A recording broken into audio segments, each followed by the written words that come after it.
to do that. We are potentially looking at adding some in person after the first of the year. We're still kind of working on looking into that. You can meet with a mentor as often as you like. It is driven by the client. And you often will meet with more than one mentor. You usually start with one mentor. They work with a plan for you. And as you progress, they may add other people into the mix to make sure that the help you're receiving is well-rounded. We do pull from a wide range of backgrounds and experiences, and SCORE is a national organization. So if we can't find somebody in our chapter, we can go to the district and we can go to the national level to find somebody to assist you. We do work with folks that are thinking about starting and folks that are already in business. Excuse me. You may wonder how you get a mentor. Here are the websites for the chapters in our district. I will copy those into the chat after my intro. You can find how to get a mentor. You can find templates and tools. You can find recorded webinars, all kinds of information on the websites. If you already have a mentor, reach out to them. They love to hear back from you. They love to hear how things are going with your business plans. They're also great for bouncing new ideas off of. I do anticipate a high number of attendees today. I do anticipate a lot of questions. So please use Q&A for questions so I don't lose track of the questions. Chat definitely for any comments or general information, but questions in Q&A. Thank you. If you enjoy the presentation today, we don't mind you leaving us a quick review. Okay, let me go ahead and stop my share and I'll hand it over to Ina and let her tell you a little bit about herself. Okay. Oh, you're on mute. You're on mute. Let me just share my screen. And thank you. Good afternoon, everyone. It's a pleasure to be here. This is my, I think, third or fourth, maybe, third year, I think, teaching at SCORE. It's a great organization. I was also a client and used the mentors when I was starting my own practice a few years ago. But not to take any more time, let's move on. Disclosure notice. This presentation was prepared solely for general information purposes and is not intended to provide and should not be relied on for accounting, business, financial, investment, legal, tax, or other professional advice or services. Before making any decision or taking any action that may affect you or your business, you should consult a qualified professional advisor. The speaker shall not be responsible for any loss sustained by any person who relies on this presentation. A little bit about myself. I have about 20 years of experience in taxation. I worked both in public accounting firms and in the private sector. I worked for US multinational companies. And a few years ago, went back into public accounting. And now I mostly work with smaller businesses and also specialize in international taxation. Okay, just a second. Please bear with me. I have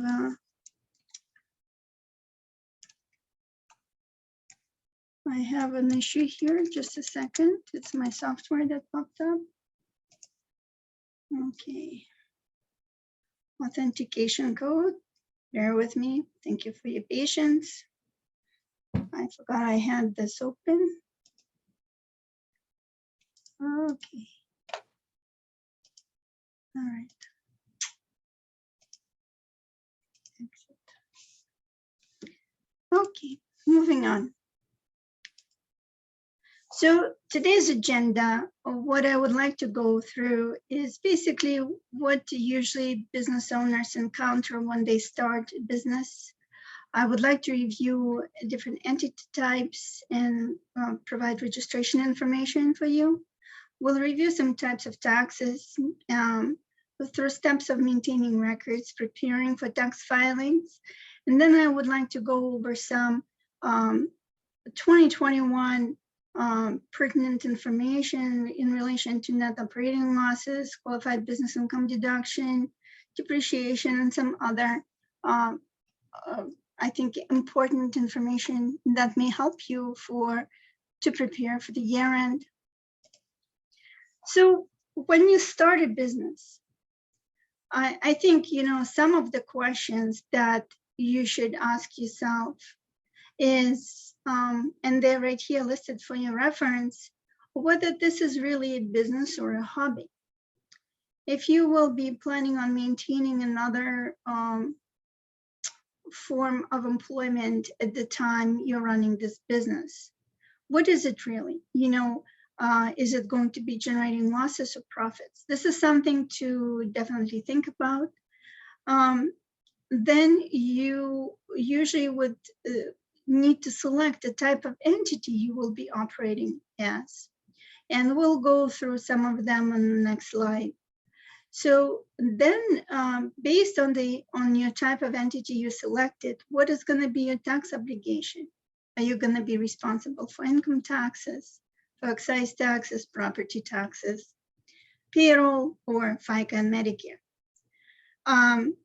Also, do you need to seek an advice of a professional, whether you need some business consultant, or perhaps you need to hire a bookkeeper or an accountant to help you with the year-end tax filings?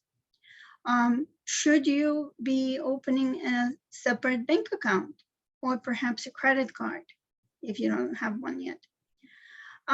Also, what can you be deducting on your tax return at the end of the year? What type of deductions?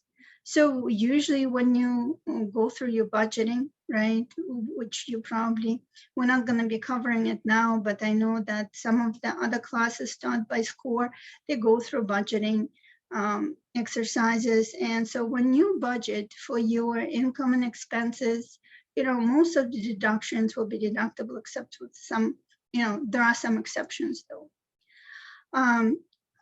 The other thing is that, are you using the right tools to run your business, to maintain the business? For example, from accounting standpoint of view, what software, if you're going to be, will you be using, or even if you will be using it? Do you need, to purchase QuickBooks right away? Or perhaps you can maintain records in Excel and some other software that you perhaps like better. And when you select those tools, it's probably better to consult with one of the professionals, such as the bookkeeper you're planning on hiring or an accountant. If you run the business, do you have to pay estimated taxes? That's basically, and when? That's basically another question. So this is what some of these questions I'm going to be addressing during our presentation here today. When you start a new business, you have, in the United States, you have multiple choices you can operate as. One, and the simplest one, is sole proprietor. If you decide to be a sole proprietor, you don't have to register your business at all, right? You can just, go ahead and start your business. You might have a doing business as name, which you would normally register in the town you're in, but that's about it. You may sometimes need to get an EIN with the Internal Revenue Service, but generally speaking, you don't even have to do that. So as a sole proprietor, you would report your income and expenses on Schedule C and attach that form to Form 1040. Form 1040 is your individual tax return that you usually file on an annual basis by April 15th. The other form, entity form, is limited liability company. This is a form of business that we see more often these days. It's a fairly new actually type of entity that was introduced in the United States maybe 10 or 20 years ago. Limited liability company, what they call it a hybrid entity, because it takes on for tax purposes, for US tax purposes, right? It takes on different character depending on ownership. So if, let's say, you are a sole owner, you're sole proprietor, and you decide to do business through an LLC, and you go ahead and you register the business as limited liability company. So this limited liability company has one owner, you. That means it's a single member LLC. And all income and expenses of this LLC is reported on Schedule C and attached to Form 1040, just like you would do if you were a sole proprietor. If you have another partner in the business, this LLC would be automatically treated as a partnership, and then you would have to file Form 1065. Keep in mind that sometimes when I see people saying, this is my investor, but I own the business. Well, the thing is that if you do have an investor, that investor is probably your partner. So you have to make sure and talk to the professionals like attorneys or accountants to determine exactly what needs to be filed for your business. The limited liability company also can make different elections. It can make an election to be treated as an S corporation or small business corporation. And then in that case, you would file Form 1120S. And then if you can also make an election to be treated as a C corporation. And in that case, that entity would file Form 1120. As you can see, it's a multifaceted, entity, so to speak. If you decide not to operate as limited liability company, but instead, you have a partner and you created a general partnership or limited liability partnership, then you would file a Form 1065. In case of an S corporation, you would file 1120S. And then if it's a C corporation or regular corporation, you would file Form 1120. Ina, I have a question. Yes. If you started a sole proprietorship, can you continue to use TurboTax as your accountant, or would you recommend hiring somebody who specializes in small business? I mean, as long as TurboTax can allow you to prepare Schedule C, you could definitely, prepare the tax return yourself if you know how to do it. A little bit further in my presentation, you will see that my practical advice is to probably seek help from a professional when you're running your business. It may appear somewhat easy, but the utilization of a professional can help you with some tax planning ideas, claiming credits, specific deductions. Sometimes on the Internal Revenue Code, there are certain exceptions and exemptions to specific rules, and you may not be aware of those rules. And that's where it's probably important to hire someone, but if you feel comfortable, you can stay with TurboTax and prepare your tax return that way. But we will discuss it further on. So when you register a business, right, what are business registration steps? Well, first of all, let's say if you're in Massachusetts or Rhode Island for that matter, usually you would go to the Secretary of State website, you reserve the name, you register with the Secretary of State where you pick the type of entity you are going to be. As I mentioned, sole proprietors don't have to register, but LLCs, partnerships, S corporations or C corporations need to register, right? And also keep in mind that S corporation, it's not a specific entity type from a legal standpoint of view. S corporation is purely Internal Revenue Code entity that it's basically, as I mentioned, it can be an LLC or it can be a corporation that make an election to be treated as an S corporation for US tax purposes only. Again, then after you register your business, you would usually apply for an employee identification number, and that can be easily done online on IRS website. There are some exceptions when it's a foreign entity or the owner is foreign. So I'm assuming that we're talking all about domestic entities registered in Massachusetts. And so it's fairly easy to get an EIN on the website. If you're located in Massachusetts, you can just, then the next step would be to register with Massachusetts Department of Revenue. I provided a link here. It's basically Mass Tax Connect, where you would register and for different types of taxes that apply to you. Usually MDR corresponds via that portal where they basically upload any letters or notices. And that's where you can come and file, let's say, sales and use tax, employment tax returns. It's fairly easy to use. They have improved it significantly since it was first rolled out. Doing business, if you, let's say, when you register, reserve the name and the name is not available, you may still operate under the name you wanted if you register as your DBA name.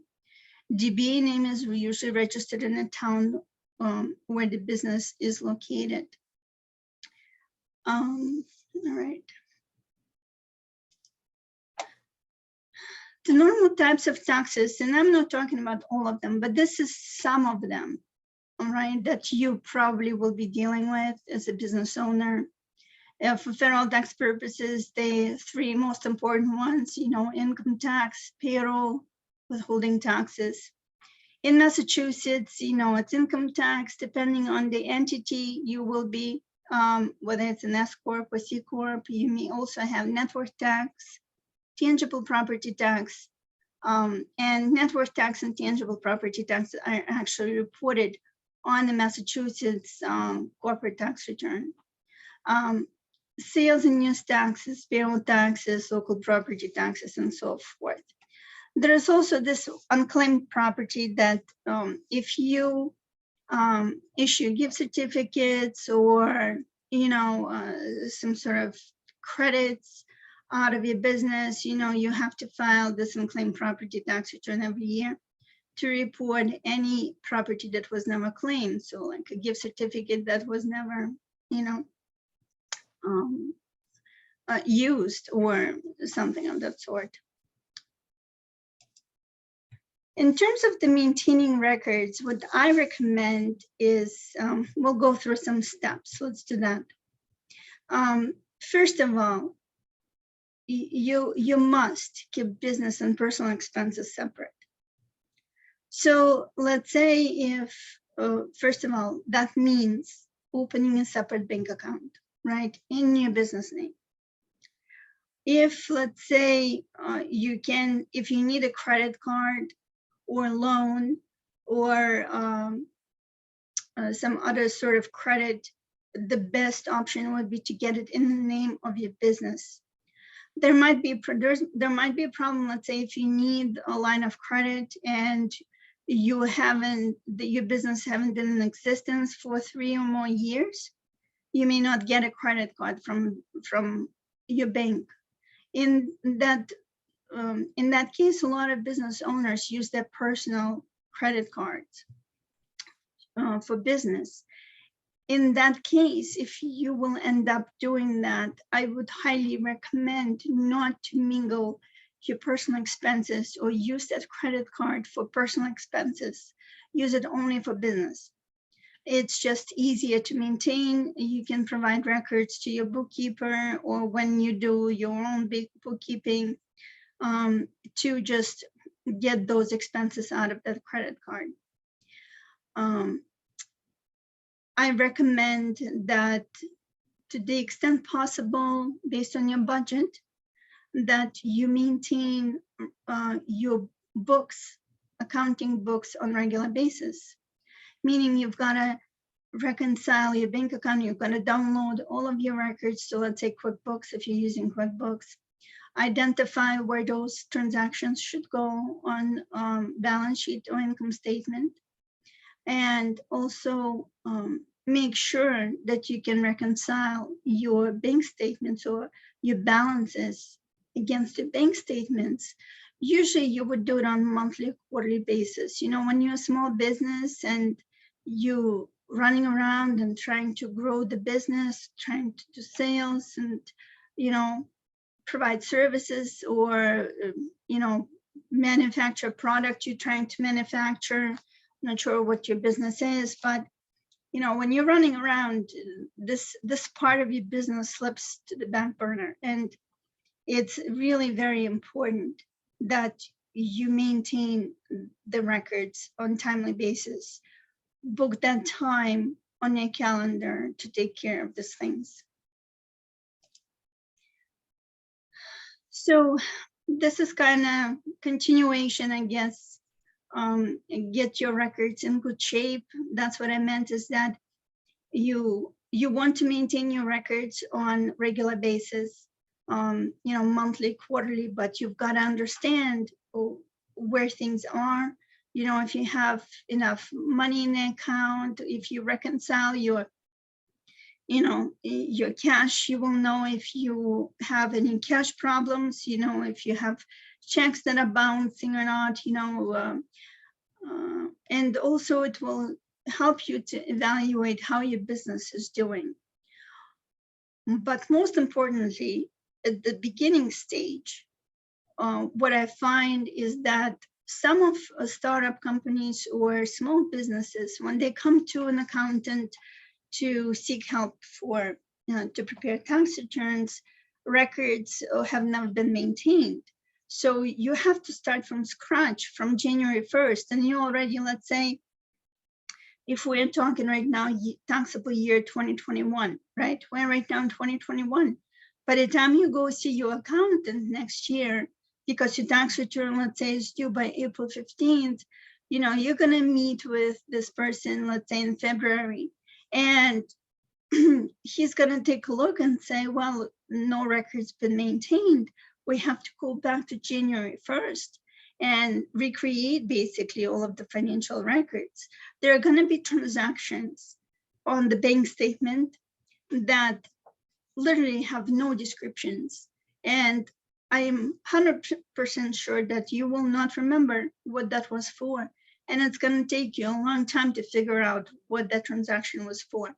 And that's what the point I'm trying to make, is that maintaining your business records, you know, on a monthly or quarterly basis, those transactions will still be in your memory, and you can adequately describe what they were and provide enough support, as opposed to, you know, a year later going back and trying to recreate what happened, where is the support for this transaction, what was exactly the reason for this transaction, things like that, you know. I wanted to also talk about some meals and entertainments, some of the expenses that really every business has, right? For example, meals and entertainment, travel, home office, charitable deductions, health insurance, startup expenses. Usually this cost are treated a little bit differently for tax purposes rather than, you know, for book purposes. And book meaning it's whatever you decide is a business expense, right? And then you put it on your income statement to show, let's say I had $3,000 of meals this year, for example.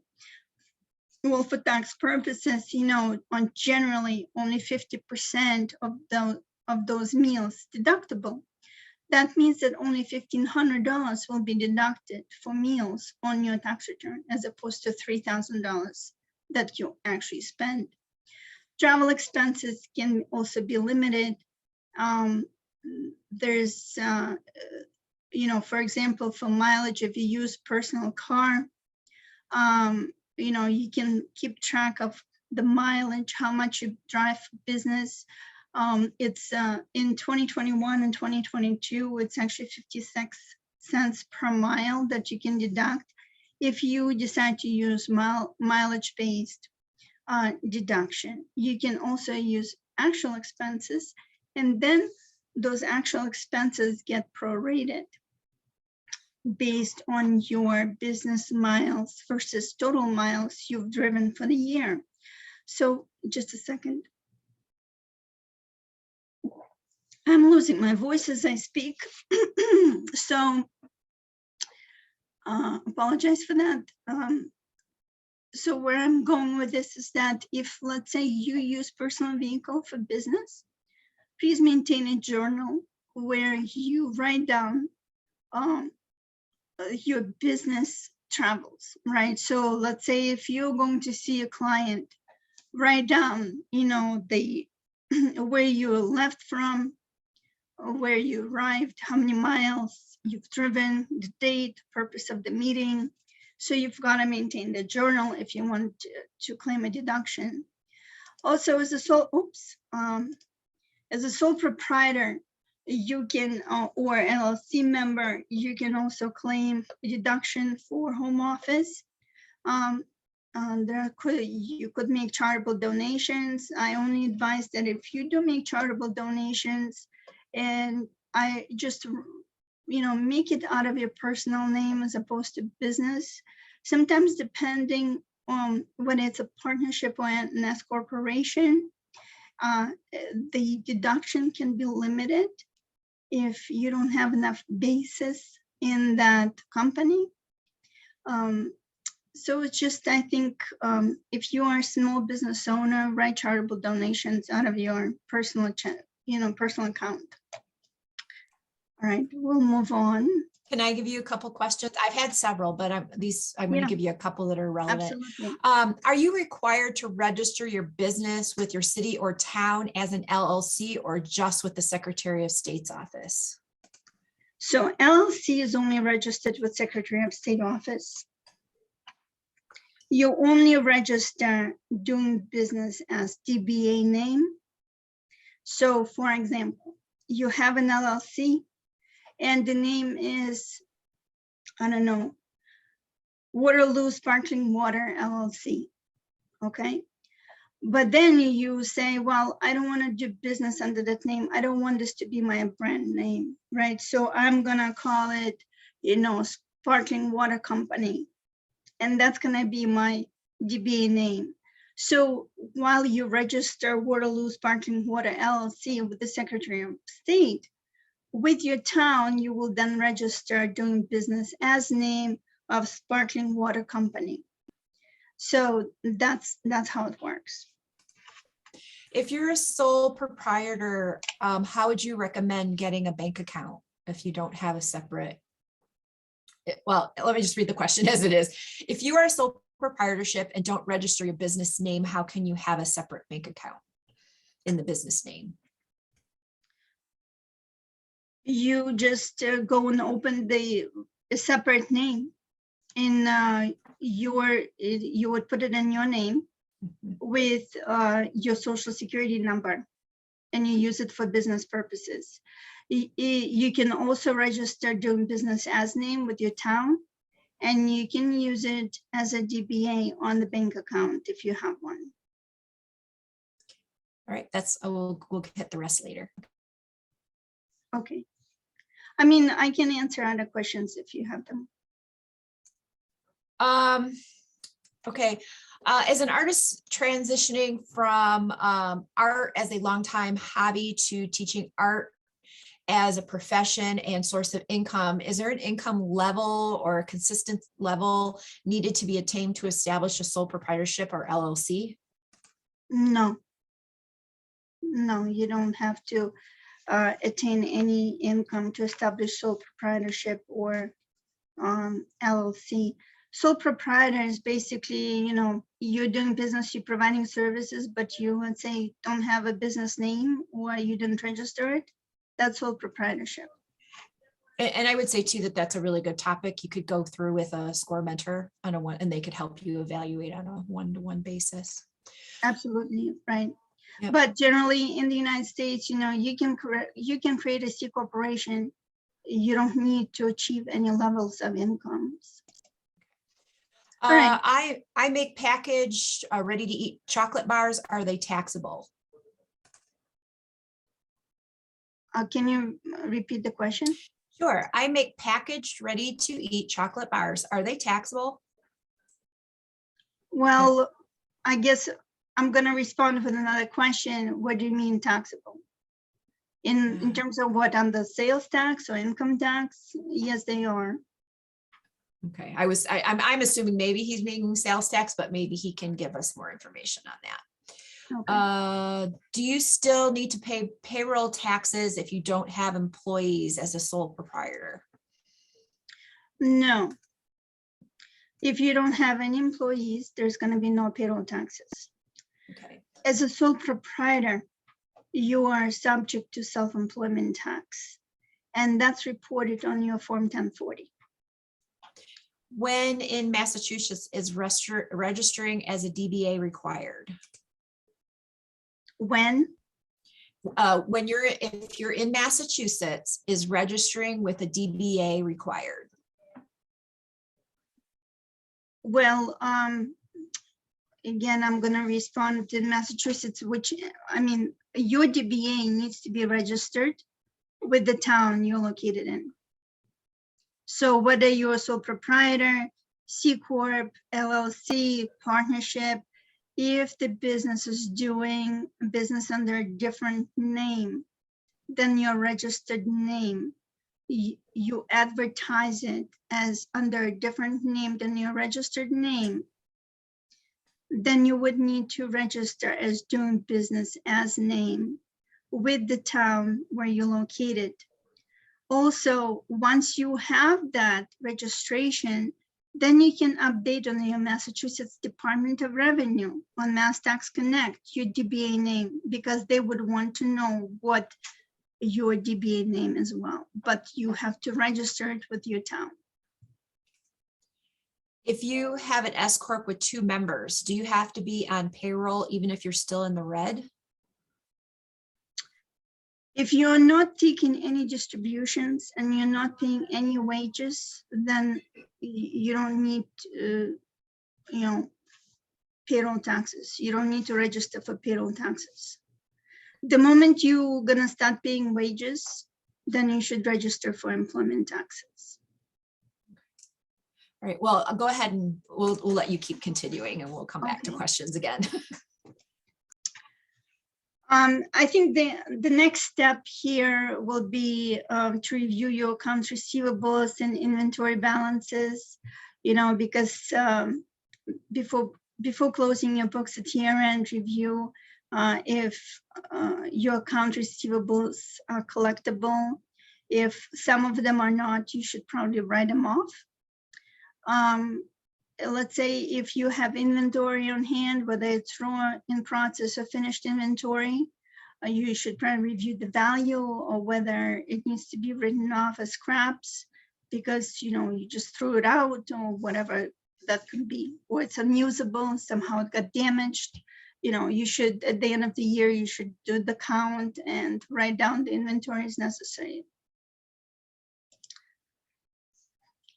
The other step would be also reviewing your equipment purchases during the year. Or let's say if you started leasing a real estate, like an office or some other, location, this would be important if there's any leasehold improvements that were done. If you bought any equipment, office furniture, machinery, make a very nice and clear list that includes the name of the machinery, from the invoice, number of units you purchased, what was the price and date of purchase, and date when you actually placed it in service. The differences, for example, sometimes you order machinery, right? And you order it and you have to prepare for it, let's say in December. And then by the time it gets shipped to you, by the time it gets assembled and you place it in service, it arrives to you in the next year, let's say in February, and you place it in service in March. That's when you actually start using it. So the importance here is that although you prepaid for it in December of one year, you cannot place it in service until March of the following year. So that's a very important fact, and that's why it's important to keep track of when you place the equipment in service. Also, if let's say you disposed of any assets, you sold them or you threw them out, also make that list of which assets were disposed of, if you sold them, for how much, and so on and so forth. Organizing this list will be, if you work with an accountant and you're trying to do tax planning, for example, it's really important to determine at the time you're doing tax planning whether you can utilize any Section 79 deduction or bonus depreciation, and we'll talk about it later. Another thing to review potentially before the year end when you're talking to your with your professional service provider, like in the CPA, whether you qualify for any tax credits. For example, if you're doing a lot of research and development, you may qualify for R&D credit. If you're a manufacturer or research and development company, you could qualify for investment business credit. And in Massachusetts as well, there are energy tax credit, disabled access credits that's available to you, work opportunity tax credit, healthcare tax credit. There's also the small business healthcare tax credit, and I'll talk about it later on. Again, the practical advice here, and as I mentioned, I'm going to have this later on, and here it is in the presentation.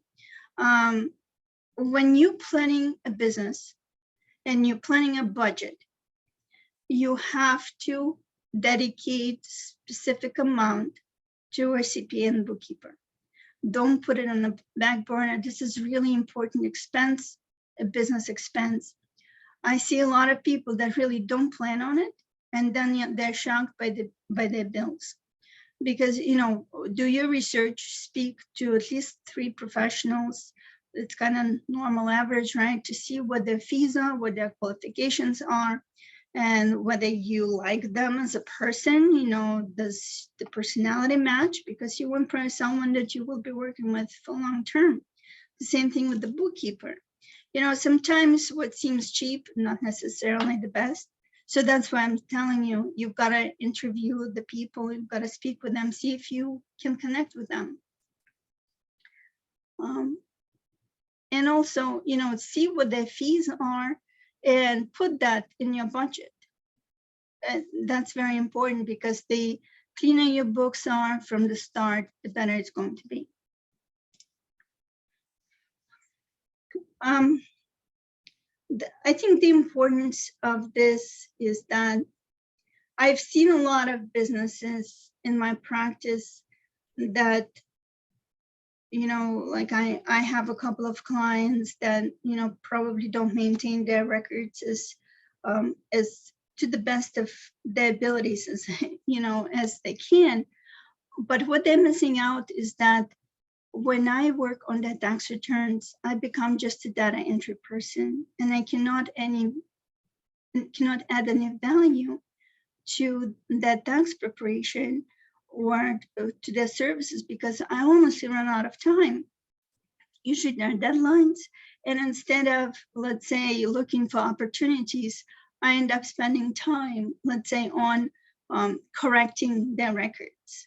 And that's just a basic given, right? So, but if those records were in good shape, I would have probably spent more time providing value-added services to them instead of just trying to get the return out.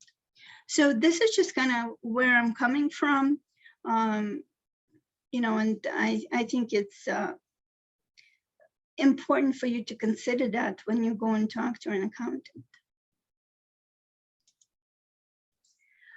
What to file, I provided a table of when each tax return is due, whether the extension is available. And I'm gonna skip this. You will receive copies of the presentation that you can keep for you, and you can reference it later. The same thing, these are the deadlines for paying your estimated tax payments, depending on the type of entity you're filing. And as a reminder, the next tax payment deadline is for the fourth quarter of year 2021. Corporations, the due date is December 15th, 2021. And then individuals, it's January 17th, 2021. Well, let me see, I know there was a pointer here. So here we go. See, December 15th for corporations, and for individuals, January 17th, 2021. 2022, sorry, following year. Okay. The next step, you know, once you're done with your current year filing, let's say 2021, this is where your job begins to think about what you're going to be doing from a tax or financial standpoint of view in 2022. And so these are things that you probably should think about, let's say, based on your experience with, let's say, 2021 filings. Something was missing. Let's say you have to file 1099s, for example. Do you need to collect then W-9s or W-8s? If you have payroll, do you need to update to collect updated W-4s, and so on and so forth? There's different examples.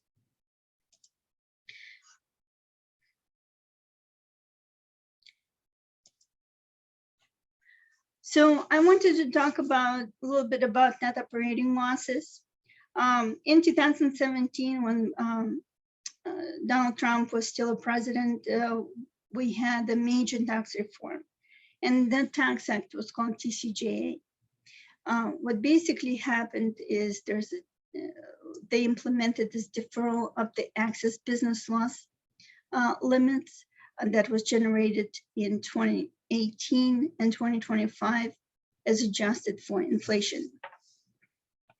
So for 2021, the amounts that the limitation amounts of $524,000 for joint filers and $262,000 for other covered taxpayers. The remaining balance of the loss is carried forward to the next year. And I'm going to show you an example. So for example, let's say you're a sole proprietor and you're filing jointly. Let's say your husband has his Schedule C and you have your Schedule C, and you may, this year you had a loss of $1 million. And then you had some other activities which are passive in nature, such as rental income, and you made $500,000. So because of this limitation that was implemented during with TCJA, your loss would be limited to $524,000. And if you were a single person, it would be $262,000. So as a result, your AGI, instead of being negative $500,000 or negative $250,000, right? It's going to be a loss of $24,000 if you're a joint filer, and a loss of $12,000 in this example if you're all other filers. The remaining loss of $476,000 out of this million is carried forward to next year. So if next year you have a profit, you can utilize this loss in that year. Sorry about my voice. It's going down as I speak. what in the other thing also is that back before TCJA, right, the United States for net operating loss purposes had a 20-year carry forward and 2-year carry back. But TCJA has changed that. And now there's a limitation of 80% of taxable income and no carryback is allowed. And then all losses are carried forward indefinitely, as opposed to only 20 years, so they never expire. In 2020, when the CARES Act came out, the annual deduction changed. Instead of 80%, it changed to 100% of taxable income for years 2018 and 2020. And then for tax years beginning after 2020, taxpayers will be able to take 100% deduction of NOLs arising in tax year prior to 2018, and a deduction limited to 80% of modified taxable income for NOLs arising in tax years after 2017.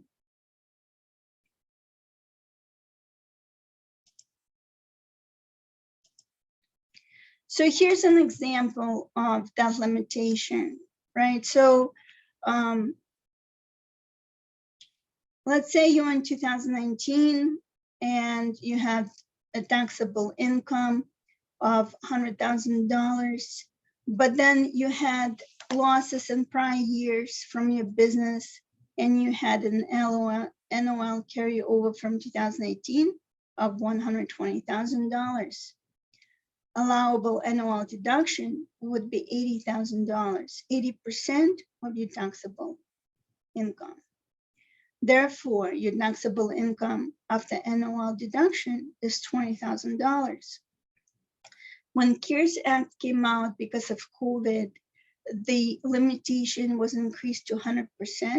So therefore, you know, of this $120,000 of carryover, you could deduct up to 100%, which is $100,000 of the taxable income.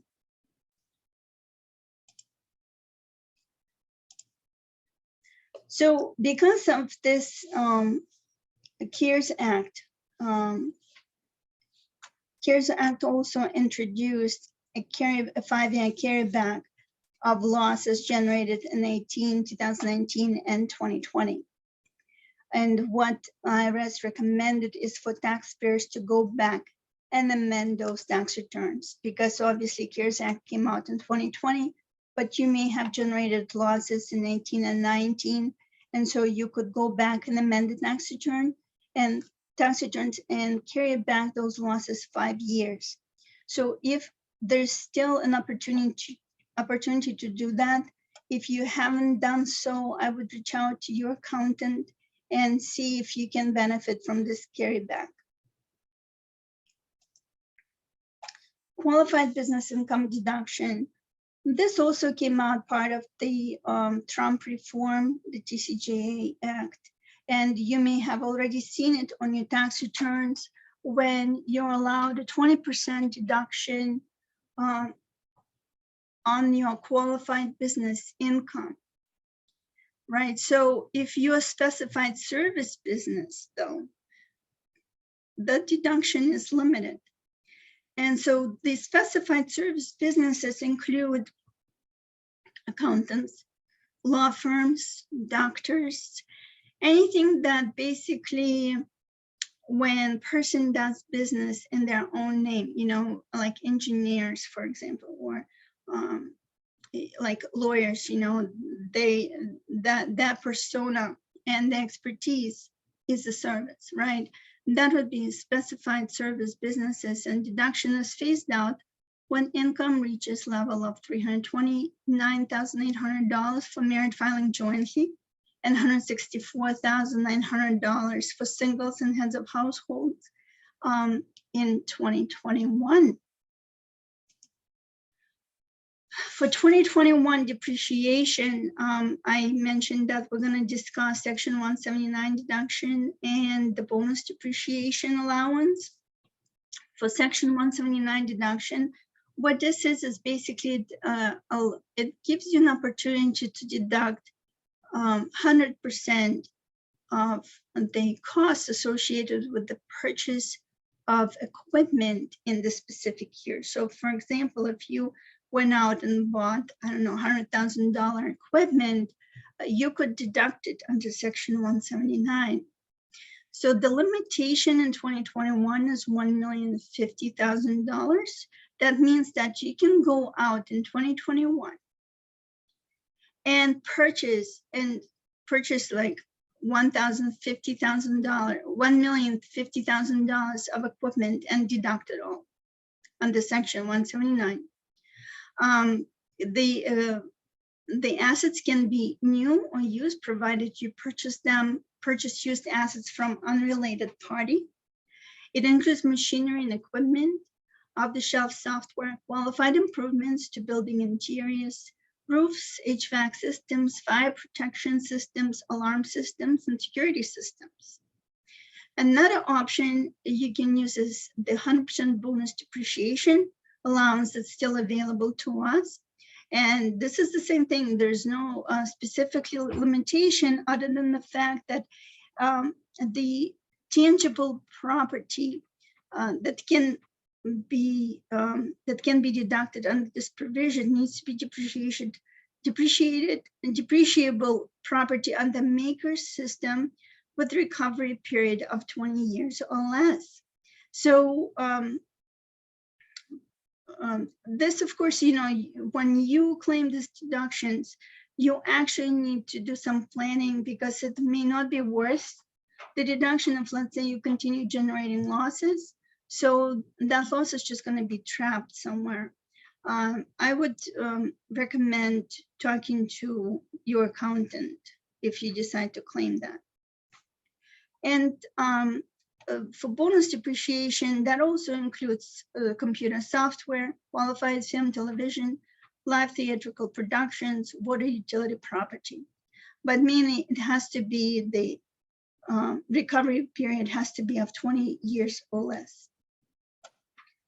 Can be also new or used. Meals deduction in 2021 and 2022. As I mentioned previously, meals are usually subject to 50% limitation.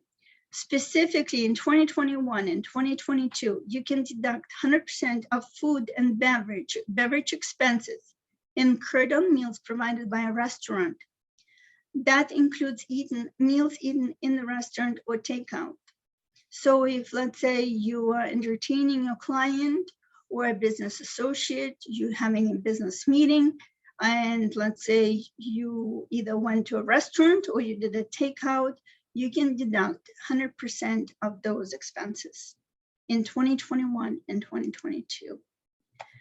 For the retirement plan contribution limits, if you normally contribute to an IRA, the limitation is $6,000.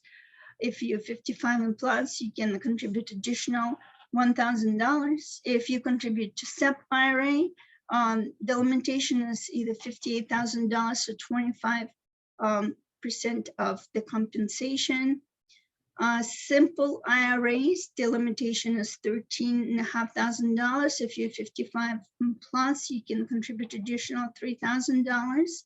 If you have 401k or 403b plans, you can contribute as much as $19,500 plus $6,500 if you are 55 plus. Also, I wanted to mention that if you are self-employed and you want to contribute to one of these plans, probably some of the best plans would be IRA, SEP, or Simple, and you can actually contribute by April 15th, or the date, recommended date, I recommend just April 15th, but on SEP IRAs, you could contribute by the extended due date. And again, if you decide to contribute to any of these plans, it's a deduction for your taxable income. Okay, this one obviously it's meant to be HSA plans. Computers always change it to HES, no matter what I try.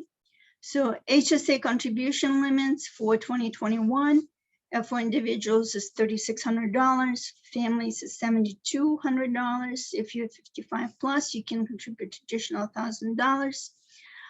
HSA plans are great for self-employed individuals, or if you don't have a HSA plan at work, this is a way to contribute money pre-tax into this health savings account.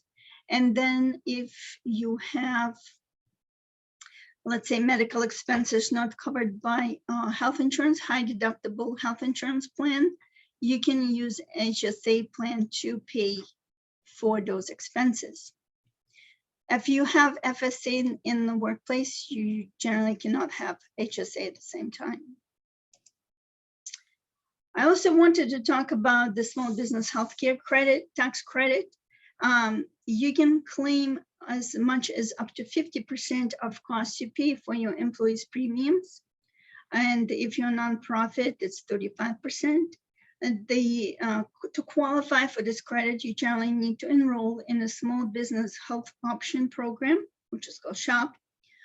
And all of the following need to apply. You must have less than 25 full-time equivalent employees.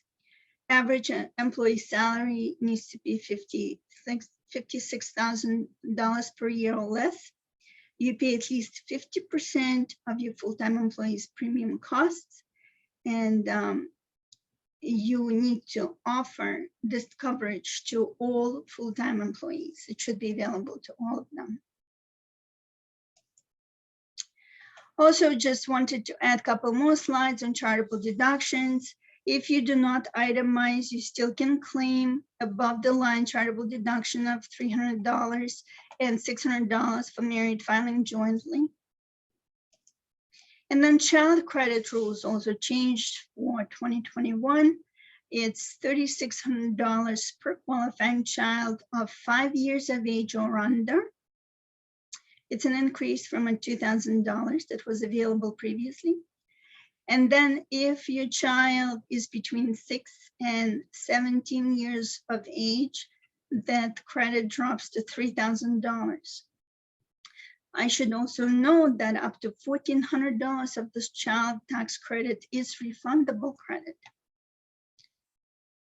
And here we are at the Q&A section.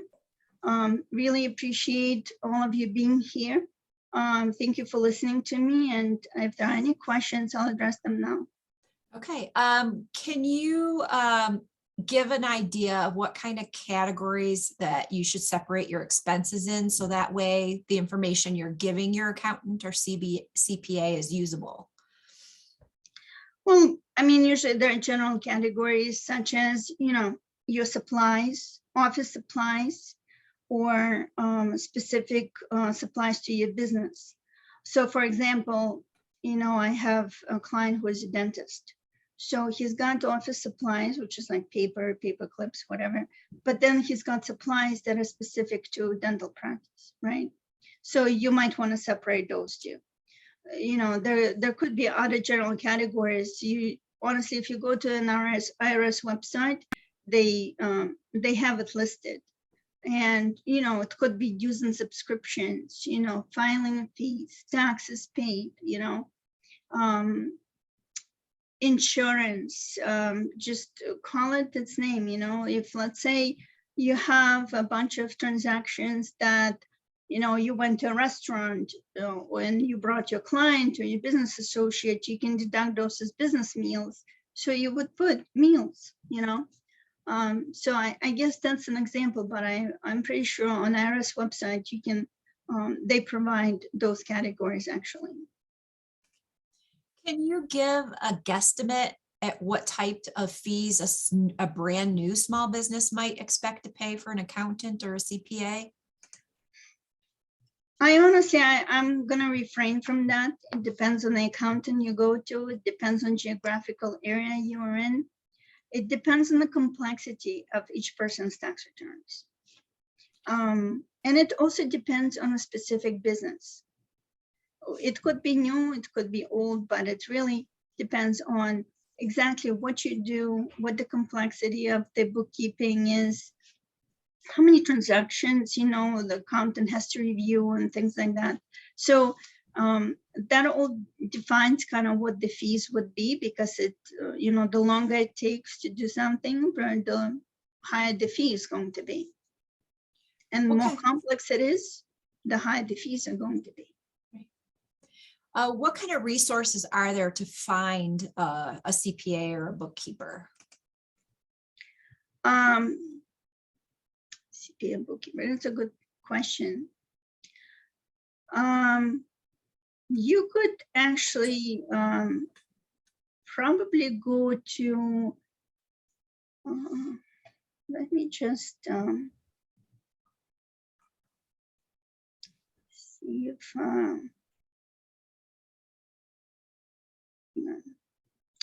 so there's Massachusetts Society of CPAs.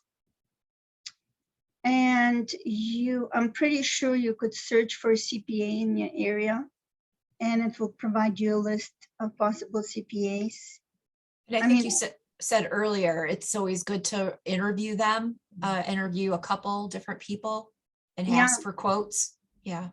Yeah, you would. I mean, I would Google it, because everything is on Google now. Just Google for CPAs near your area, see which ones located maybe in the, you know, in the better area, see if they have website, and maybe they have some references or some, check out their website if available, but not necessary. You know, I would really try to schedule an appointment with 3 of them and interview them over the phone, Zoom, or in person. Do you need to register a DBA with every municipality that you do business in, or just the one where the LLC is registered? If your business is located in a specific town, let's say where your headquarters are, that's where you would register DBA. If you rent part of an office as a sublet or a sublease, can you deduct that amount? Well, if you're subleasing, right, and you're paying for rent, yeah, you can deduct that.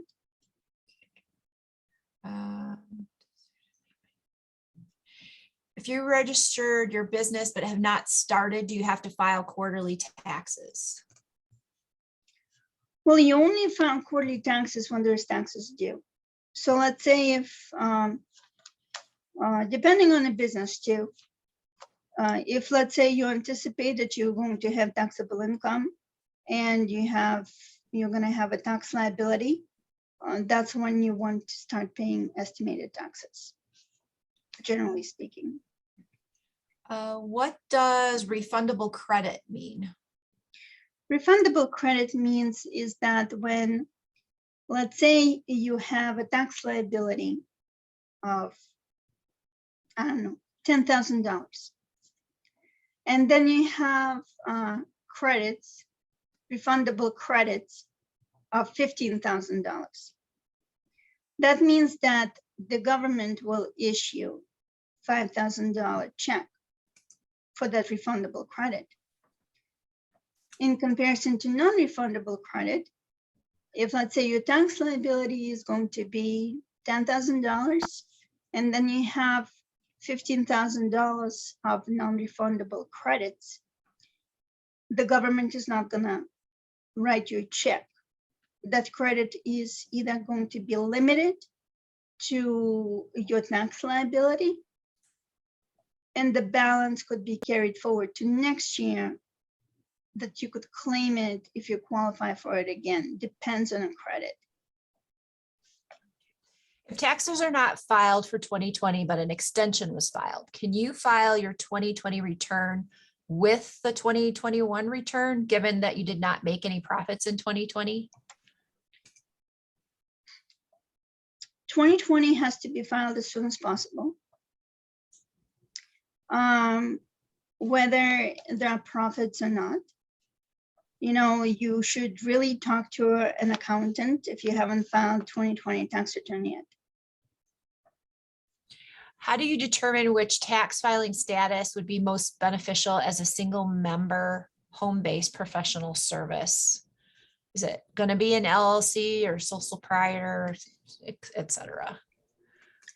If you're a single member, you have your own business, if you're sole proprietor or LLC, it doesn't really matter. It's going to be taxed exactly the same.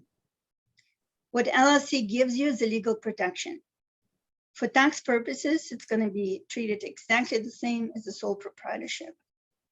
If you decide to do that in a separate format, as let's say an S Corp or C Corp, that's when your tax liability is going to change. But I think that's kind of outside of the scope of this class. And you really need to check with your accountant to see if that could be beneficial for you. Okay. Can you explain what the disabled tax credit is?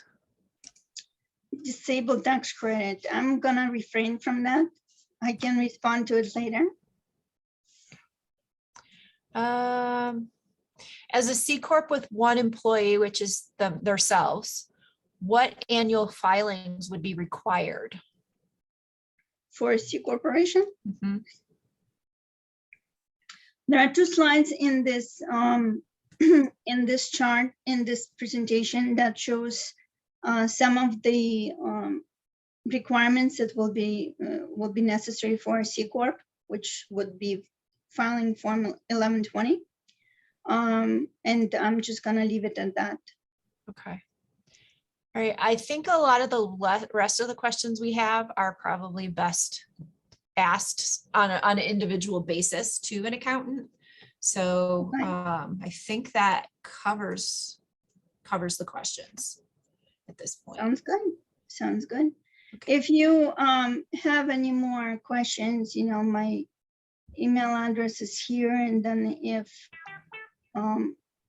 it makes sense, we'll respond and perhaps share with others. Feel free to contact me. Well, great. I'd like to thank everyone for joining us, and Ina for the great presentation full of a lot of information, and everyone have a great weekend. Thank you so much, everyone. Thank you.